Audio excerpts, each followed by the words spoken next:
What's up, guys? Today's current Major League Baseball player to study is Anthony Rizzo. Now, there are several players that I could have picked from in the big leagues that maybe have more talent, better stats, been around a little bit longer, maybe are cooler, maybe hustle more, maybe have overcome more odds. I don't know. But I like Anthony Rizzo's story, and I'm going to get into that. But let's start with the numbers. Anthony Rizzo is a three-time All-Star. He's a World Series champ. He's a three-time Gold Glove winner, a Silver Slugger winner, and a Roberto Clemente Award for Sportsmanship, Community, and Contribution Award winner. And so he's got a organization that helps with cancer. So he actually had cancer, which I'm going to get into. 2008, he survived cancer and went on to obviously have a Major League Baseball career. 2008, he was playing in the minor leagues, big leagues. It was right in the train. Actually, I think he may have been in the big leagues, or certainly one of the first year or two in the big leagues.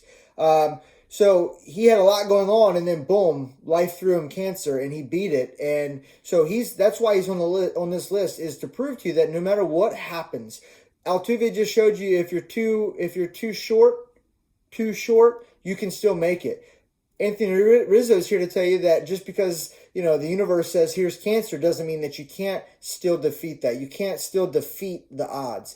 The difference in what the common theme between the 5 historical players and the 5 current players is they all have that similar passion and fire and competitiveness to be great and to be the best. And you've got to have that. And if you don't, baseball is probably not the sport for you. It's a sport that 3 out of 10 times of the success rate, it makes you a success. So that means that you fail and get out 7 times and you're still considered a Hall of Famer. So you've got to develop the 3-10 mindset and understand that it's going to be hard. And if you can't handle challenges and struggles and losing and looking like a fool because the curveball buckled your knees, if you can't take that and continue and get back up and continue going, maybe try a different sport or a different activity.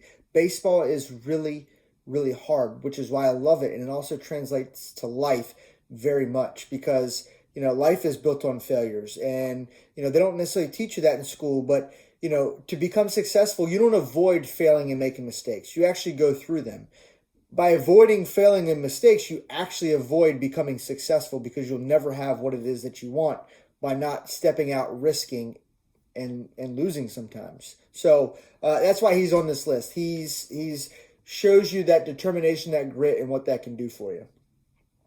Counted among the most respected in the game. That's a big deal. So baseball, not as much as golf, but baseball is kind of a gentleman's sport. It's the American pastime, and there's a certain respect and there's certain aura about being a Major League Baseball player. And so to be well respected by the best of the best in your profession is really good. I don't care what your profession is. If you're a lawyer, a dishwasher, a contractor, a mudslinger on the wall, and you paint, right? I don't care. But if you're regarded as one of the most respected in your industry, that's a big deal.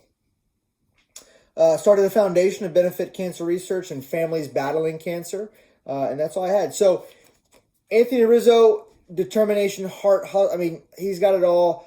All 5 current Major League players that we discussed in this first part, or this first 5-part miniseries, and the historical players, the same thing, all have common threads if you listen to it and notice it. They all have overcome injuries or all have overcome odds. No one just said, oh, I just walked in the back door and here I am.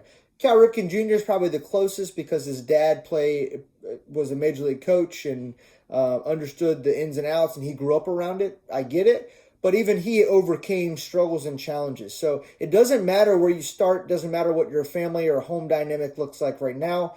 There are options. You have options. You can put in work. You can practice your swing. Listen, grab a mirror and just go practice your swing and without a bat. Just go practice your swing. Break it down in the mirror. So you don't need space. You don't need money.